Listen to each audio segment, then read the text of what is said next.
All right, welcome to another deep dive. This time we're going to be looking at the case of Ivan Page, Ivan a Page. convicted serial killer Yes. from Flint, Michigan. Okay. You send over some excerpts from his Wikipedia page, and we're going to see what we can learn about this case. Yeah, it's always interesting to look at these cases, especially when they span a number of years, especially with forensics and how things have changed, over the years. This should be an interesting one, Yeah, for sure. So let's start by kind of outlining these murders. We have Patricia Peeler in May of 1998, right? Lisa Marie Price in October of 1999, Okay. and Dina Brown in January of 2001, all tragically found dead and all eventually linked to Ivan Page. Yes. Now, Peeler, when they first found her, they thought it was a drug overdose. It wasn't until the autopsy that things really took a turn. Oh, wow. So they didn't even suspect foul play at first? No, they didn't. But during the autopsy, they discovered that she was likely smothered, and on top of that, they recovered DNA evidence. So it was no longer just an overdose, it was a potential homicide. And that DNA evidence ended up becoming pretty crucial. Back then, DNA technology was still relatively new in investigations, but having that evidence as a start really set the stage for how this case would play out. So with that DNA evidence in hand, was Page immediately on their radar? No, no, not at all. Remember, this is 1998. DNA databases weren't nearly as comprehensive as they are today. They had the evidence, but they had no match at that time. Okay, so then what happened with Lisa Marie Price about a year later? Very similar. She was found strangled. Okay. And again, they found DNA evidence that linked her case back to Patricia Peeler.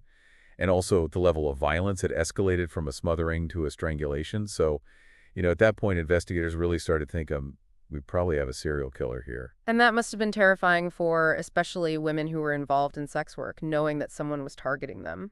Absolutely. There was a great deal of fear at that time in the community, and there was a real push to try to find out who was responsible. But unfortunately, again, without a DNA match, the investigation just kind of stalled. And then in 2001, they found Dina Brown. She had also been strangled. And I'm guessing her case yielded more DNA evidence. Yeah. And actually, they recovered the sweatshirt that was used to strangle her at the crime scene. Now, finding that kind of evidence, especially linked to two other murders, was a huge development. It really cemented the suspicions that they had a serial killer operating in the area. So 3 murders, all with DNA evidence. It seems like they'd have a pretty good foundation for a case, but you mentioned before that it took years to actually connect Ivan Page to these crimes. What was the missing link? So really, it's a wild twist of fate. In 2006, he was arrested, but it was for completely unrelated charges, drugs and weapons possession. And it was just routine procedure. They took his DNA sample, Okay. probably not really expecting it to go anywhere. Right. But then, about a year later in 2007, that sample came back as a match to all 3 murders. Wow.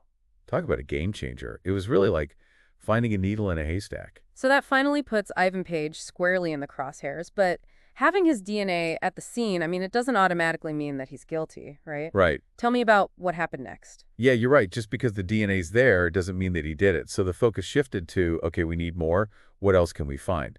They started digging into his past, talking to people who knew him, trying to find any connections to the victims. And that's when they stumbled upon a guy named Jerome Curry. Who was Jerome Curry, and how did he factor into all this? Well, Curry was a former cellmate of Page, and his testimony really kind of blew things wide open. Okay. He told investigators that Page had bragged to him about choking hoes and killing those hoes. Wow, that's chilling. He actually confessed to him in prison. It wasn't a full-blown confession, but he was boasting. Yeah. And it wasn't just idle talk. What he described matched up with the murders perfectly. And it painted a very disturbing picture of Page and his personality. You have the DNA match, and now this incredibly damning testimony from a cellmate. It sounds like the case is really coming together. Did they have anything else tying him to the victims? They did. They found another witness, a guy named Lee Plum.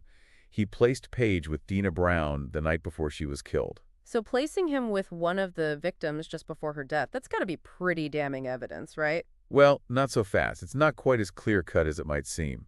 Plum's testimony didn't directly link Page to the murder itself. Okay. He placed them together, even admitted to engaging in sexual activity with Brown that night, but he couldn't say for sure whether Page committed the crime. So, witness testimony can be tricky. Memories are unreliable, especially under stress, and sometimes witnesses can be influenced by questioning or even their own biases. I can see how that could raise some reasonable doubt for sure, especially for a jury that's trying to decide a man's fate. It's not as cut and dry as a confession or, direct evidence of a crime. You got it. So we have this case built on DNA evidence, cellmate testimony, and an eyewitness account that places Page with the victim. What was the outcome of the trial? The outcome was maybe not what you'd expect. Page was convicted, but only for the murder of Dina Brown. Wait, but they found his DNA at all three crime scenes, plus there's the cellmate's testimony. Why wasn't he charged with the other two murders? That's a great question. It gets into some of the complexities of the justice system. Basically, with Page already serving a life sentence for Brown's murder, prosecuting him for the other two crimes became less of a priority. So they felt like justice had been served even if it was only for one of the murders. Yeah, essentially. But what about closure for the other families? I mean, knowing that the man who might be responsible for the deaths of their loved ones may never be held accountable for those specific crimes. It's a really valid point. It's where things get ethically murky. On one hand, you want justice and accountability for all the victims. But on the other hand, there are practical considerations. The trauma of putting families through multiple trials, the cost, the resources involved.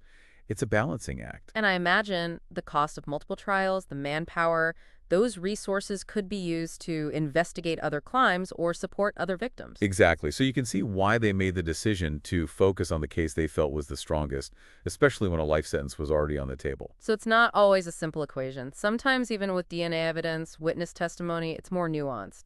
Balancing legal strategy with, the emotional needs of the families, the practicalities of the justice system. Exactly. Yeah, it really highlights the challenges that come up in these kind of cases. So many factors, so many moving parts, so many people involved. And it's never a simple decision to pursue another trial. No, you're right. It makes you think about all the ripple effects, how these decisions impact everyone involved, the families, the lawyers, the prosecutors. It's not just about getting that conviction. It's about navigating a system that has very real limitations and trying to weigh the benefits against the costs, emotional and financial. For sure, for sure. And in Page's case, you have that added layer of him seemingly bragging about his crimes. Right. That really adds, just another layer to it all. It does. It makes you wonder, what would drive a person to commit such horrific acts and then seemingly brag about it? Yeah. It's a disturbing thought. It really is. And it's something that, people have been trying to figure out for years. What motivates a person to become a serial killer, especially one who preys on, vulnerable people like sex workers? Yeah. Is it something that you think can be predicted or prevented? I don't think there's a simple answer to that. There's theories, of course, about childhood trauma, personality disorders, lack of empathy. But ultimately, every single case is unique. There's no one-size-fits-all explanation for this type of darkness. I guess that's what makes these cases so fascinating and unsettling at the same time. You're really trying to understand, to wrap your head around something that seems, incomprehensible to most people. Yeah, you're trying to get inside the mind of someone who's done these unthinkable things, and it's very difficult to even process, let alone to truly understand. And while we may never have all the answers, it's important to keep asking the questions, to keep trying to understand that darkness so we can hopefully shed light on it and maybe even prevent future tragedies. It's almost a paradox, isn't it? Wanting to understand something so horrific, but knowing that true understanding might always be out of reach. Yeah, it is. It's a constant balancing act, I think. So we've talked about the timeline of the murders, the DNA evidence, the witness testimonies, the complexities of the legal system. Let's shift gears a bit. Talk about the role of forensic science. I mean, it played a pretty crucial role in this case, right? It did, absolutely.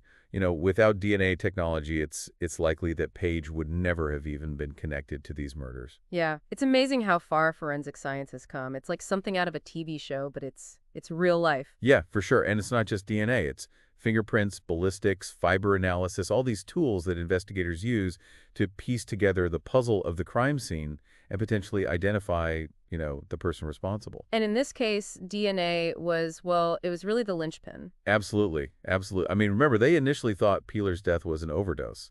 It was the DNA that changed everything. It makes you think how many other cases from the past could be re-examined using the technology that we have today. Mm-hmm. I mean, how many cold cases could be solved? How many innocent people exonerated? Exactly. It's really revolutionized criminal justice. It's given us this amazing tool to go back, to revisit these old cases with fresh eyes and find answers, where there weren't any before. It's almost like a second chance at justice. Yeah, I think you're right. It is. It's a powerful tool, and it's one that carries a lot of weight and a lot of responsibility. And we're learning more all the time. The advancements, they just keep coming. It's pretty exciting to think about what the future holds, how these new tools will be able to help solve more crimes and bring closure to families that have been, waiting for answers for so long. So I guess what we're seeing here is that this case highlights both the success and also some of the limitations of the justice system. We have this incredible tool, right, in DNA technology, but we also have to face these very real, very difficult choices about how to use it, how to balance the desire for justice with the practical realities of the system itself. That's a really good point. It's a constant balancing act, and it's not easy to find the answers. This has been so insightful. Before we wrap things up, is there anything else that you think our listeners should kind of keep in mind about this case? I think one thing that's really important to remember is that this isn't just about Ivan Page. It's about the victims, Patricia Peeler, Lisa Marie Price, and Dina Brown. Right. These were real people with lives, with families, and we can't forget that amidst the legal arguments and the forensic details. Yeah, that's such a powerful point. It's so easy to get caught up in the case itself that we sometimes forget about the human cost of all of it. Yeah. And while justice may have been served, legally speaking, the impact on the families, well, that's something that's going to last forever. Okay, so let's recap what we've learned about this case. We have these three murders spanning over 3 years, 1998 to 2001, all with very similar patterns of violence. The police suspect a serial killer, but they don't have any leads until 2007 when Ivan Page's DNA is matched to all three crime scenes. Right. And it was from an unrelated arrest. Totally random. Yeah. Total chance. Then we have this testimony from his cellmate that, well, it paints a very disturbing picture of Page. And then Lee Plum's account placing Page with one of the victims, but not actually being able to connect him to the crime itself. Right. And it all leads to Page's conviction, but only for Dina Brown's murder. Right. And like we talked about, that raises some big questions about just how complex our justice system really is. So what does this case ultimately tell us? What can we learn from this deep dive into Ivan Page's story? Well, I think it highlights how important forensic science is, how important witness testimony is, and how difficult the choices are that prosecutors have to make in these kinds of cases. Mm. And ultimately, I think it's a reminder that behind every headline, every case file, there are real people whose lives have been irrevocably changed by what happened. And even with all the technology and all the advances in investigations, there are always going to be those gray areas, those ethical dilemmas, those questions that, well, maybe we just don't have the answers to. You got it. The pursuit of justice it's ongoing. And sometimes even when there's a conviction, there's still this feeling that it's not quite finished. Yeah. It's been a really insightful conversation. Thanks for walking us through all of this, for sharing your expertise. I know I learned a lot today, and I'm sure our listeners did too. Yeah, it does. It makes you wonder, what does justice being served even mean? I mean, is it just about a conviction, a life sentence, or is it something more than that? It's a good question, and I honestly don't think there's a single answer. Justice, well, it means different things to different people. For some people, it might be seeing the perpetrator punished, the full extent of the law. For others, it might be more about just getting answers, understanding why. Right. And for some, it might even be about forgiveness, finding a way to move on. So in this case, with multiple victims, a killer behind bars serving life, can we really say justice has been served? It's hard to say. I mean, legally, yes, Ivan Page was convicted. He's serving life. He's being held accountable for his actions. But whether that brings true closure to the families of all the victims, well, that's a separate issue. Because even though the DNA linked him to all three murders, he was only convicted of one. Right, and that's where the emotional side comes in. For the families of Patricia Peeler and Lisa Marie Price, knowing that Page may never face charges for those specific crimes, I mean, that's got to be incredibly difficult. That lack of resolution, that feeling that it's not really over. It's got to be tough, right? To have to try to make sense of something that just doesn't make sense, and to have to go through the legal process and deal with the media on top of all of that. It's a lot. Yeah, it is, and it's something that, I think we often forget about. We tend to focus so much on the perpetrator, the investigation, the style, but the families, they're the ones who are left to pick up the pieces. So if justice is more than just, the legal outcome, if it's about addressing the needs of the victims and their families, what can we do to make sure that happens? I think it's about providing more support. Okay. Emotional support, financial support, making sure families have access to counseling, legal aid. All of that can help them try to deal with the aftermath. So it sounds like achieving true justice requires a more complete approach. It's got to take into account not just the legal aspects, but the human impact of these crimes. Absolutely. It has to, and that's something that we need to keep talking about, keep working towards. Well, I think this deep dive has definitely given us a lot to think about. We've gone over the details of the case, the DNA evidence, witness testimony, the legal complexities. We talked about the ethical considerations. But maybe even more importantly, we've explored the human cost of these crimes and how important it is to seek justice that's both fair and compassionate.